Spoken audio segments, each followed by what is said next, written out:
이 고요한 아침의 땅은 전술 전략에 통달했으며 지구상에서 가장 유명한 선수들의 고향이기도 합니다. 절대 별 생각 없이 이곳에 대난투에 발을 내딛거나 하지는 마십시오. 마치 출입제한 구역에나 붙어있을 것만 같은 이 무시무시한 경고문, 사실은 의 한국 서버에 접속할 때 뜨는 설명문이라고 하는데요. 영순이 여러분 안녕하세요. 랭킹스쿨입니다.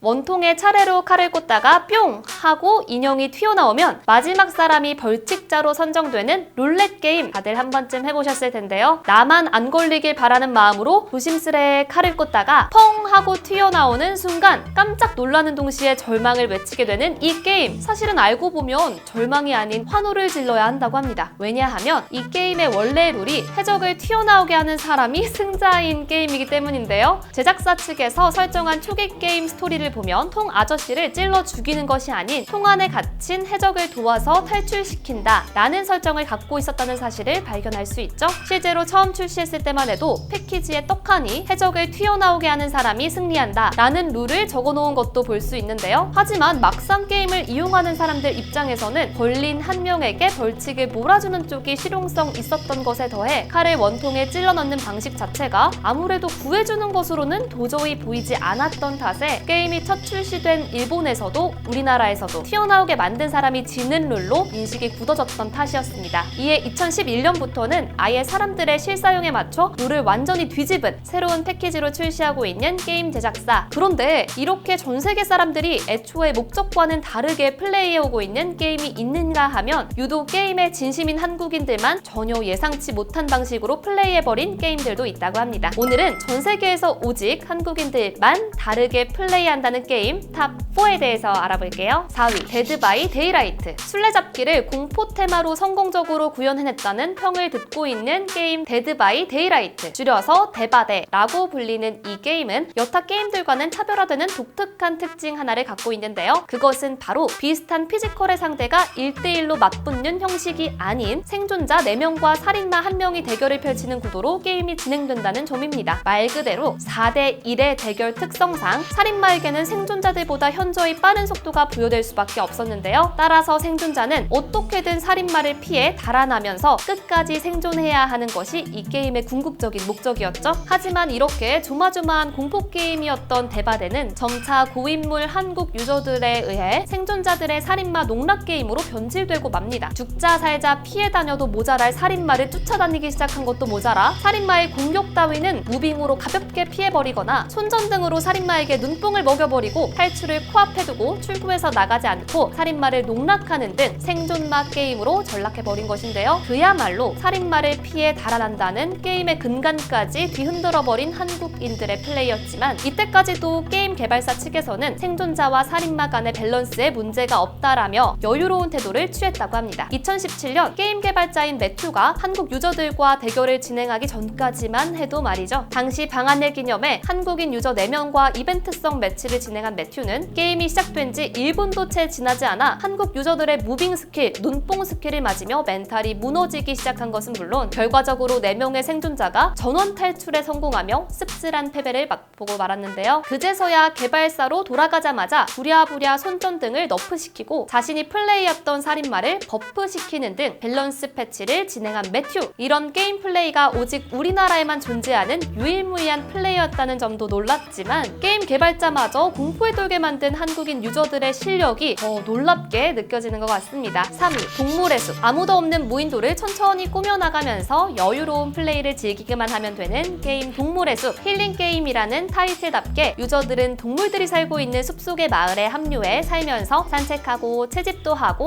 낚시도 하는 등 바쁜 현실 세계에서 벗어나 힐링을 만끽하는 것이 주 콘텐츠인데요. 하지만 한국인이 이 게임을 이해한 시선은 어쩐지 개발자의 이런 의도와는 전혀 달랐던 것 같습니다. 이런 힐링 게임에서조차 일할 거리를 찾기 시작하더니 급기야 동물의 숲에 고용된 노동자처럼 폭풍 노동 스킬을 뽐내기 시작한 것인데요. 일단 동물의 숲은 게임이 시작되자마자 건설을 위한 초기 비용을 대출해주는 방식으로 진행되는데 한국인들은 이 빚을 갚을 전략부터 빠르게 세워나갔죠. 엄청난 크기의 밭을 만들고 그곳에 물을 심거나 섬에 보이는 모든 것들을 죄다 채집해서 팔아치워 빚을 순식간에 갚아버리기 시작한 한국인들. 여기서 그치지 않고 곤충과 물고기를 더 효율적으로 잡기 위해 타임슬립도 마다하지 않았는데요. 원래 동물의 숲은 게임 시간이 실제 시간과 똑같이 흐르기 때문에 계절마다 수집할 수 있는 물고기와 곤충이 따로 정해져 있었지만 이를 눈뜨고 기다릴 수 없었던 한국인 유저들이 PC 시간대까지 변경해가며 물고기와 곤충을 하루 만에 모아버린 것입니다. 그렇게 폭풍 노동으로 모은 돈으로 이제부터 진정한 의미의 힐링을 시작하는가 싶었지만 이후에도 한국인들은 엄청난 자원을 때려 부으며 현실과 같은 대도시를 만드는 등 여전히 여유로운 섬 꾸미기라는 게임의 의도와는 전혀 상반되는 행보를 보여주고 있다고 하죠. 한국인들이 키보드만 잡으면 힐링의 숲이 노동의 숲이 되어버리는 매직이라니. 동물의 숲 개발자들과 외국인 유저들이 한국인의 플레이를 보면 하나같이 혀를 내두르는 이유를 알 것만 같죠? 2위, 로스트 아크. 가끔 게임을 하다 보면 어떤 방법으로도 처치할 수 없는 몬스터들이 등장하곤 하죠. 개발사 측에서 전체 스토리를 위해 복선처럼 죽일 수 없게 깔아둔 몬스터들이거나 아예 튜토리얼 버전에만 존재해서 죽일 수 없게 설정되어 있는 몬스터들이 대부분일 텐데요. 그런데 이렇게 원칙적으로는 죽일 수 없는 몬스터들까지 때려잡은 한국인들도 있었다고 합니다. 지금으로부터 2년 전인 2021년 4월 24일 스마일게이트의 MMORPG 게임인 로스트 아크에서 모든 유저들을 깜짝 놀래킨 사건 하나가 벌어지는데요. 당시 한국 유명 스트리머를 필두로 50여 명의 유저들이 처치가 불가능하다고 알려진 보스의 도전장을 내밀었던 사건이었습니다. 하지만 이때까지만 하더라도 대부분의 사람들은 50인의 실패를 예견했다고 하죠. 그도 그럴 것이 해당 보스는 스토리상 게임 내에서 필수적으로 존재해야 하기 때문에 개발사 측에서 아예 잡을 수 없도록 설계한 보스였기 때문이었는데요. 하지만 이런 보스를 50명이 진짜로 때려잡아 버리면서 그야말로 대이변이 일어나고 맙니다. 당시 해당 소식은 온라인 커뮤니티에 빠르게 퍼지며 숱한 화제를 낳았는데요. 하지만 이후 밝혀진 사실에 따르면 보스의 광폭화가 정상 작동하지 않아 가능했던 일이었다고 하죠. 다만 이렇게 단순복으로 기억될 뻔한 사태는 이후 개발진 측에서 50인을 멋진 도전자로 만들어준 특별한 공지 때문에 지금까지 로스트 아크 유저들 사이에서는 두고두고 회자되는 레전드 사건으로 남았다고 합니다. 그런데 사실 잡을 수 없는 보스를 처치해버린 사건은 이번이 처음이 아니었다고 하죠. 앞서 극악무도한 게임 난이도로 유명한 다크소울에서도 부대만 맞아도 즉사하는 사기 피지컬을 지닌 튜토리얼 전용 보스를 의지로 때려잡아버린 한국인이 나타나는가 하면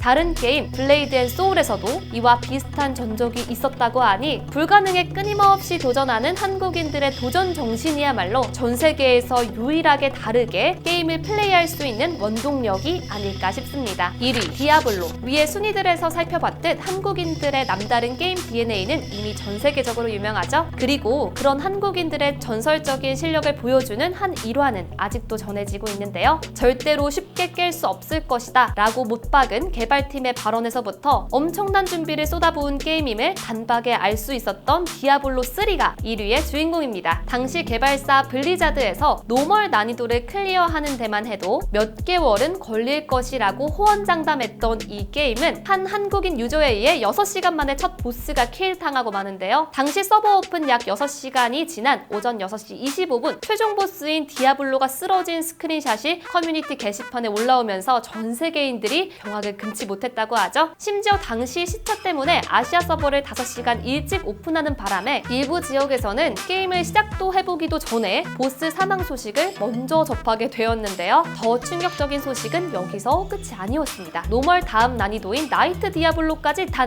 17시간 만에 그것도 혼자의 힘으로 클리어한 한국인 유저가 나타났다는 소식까지 들려오면서 그야말로 멘붕에 빠진 해외 유저들. 그런데 한국인들의 이런 범접불가 플레이와 미친 업적에 감탄이 쏟아진 한편 어쩐지 일각에서는 비판의 목소리도 솔솔 들려왔다고 합니다. 애초에 6시간이라는 시간은 게임의 스토리를 전부 스킵하고 몸만 때려잡아야 가능한 기록이었기 때문에 이런 게임 방식 자체에 큰 의미가 있냐는 회의적인 시선들이 이어진 것인데요. 하지만 결론적으로는 게임을 즐기는 방식이 저마다 다르고 모두가 스토리를 스킵하면서 최종을 향해 달려간다고 해도 똑같은 업적을 낼 수 있는 건 아니었기에 이런 목소리는 금세 수그러들고 말았다고 합니다. 결과적으로는 당시 이 사건 때문에 해외 유저들 사이에선 디아블로 최고 난이도를 코리아 레벨로 바꿔야 한다는 말이 퍼질 정도였다고 하니 여러 의미에서 전 세계에서 한국인들만 다르게 게임을 플레이한다는 사실을 각인시킨 사례가 아닐까 싶네요.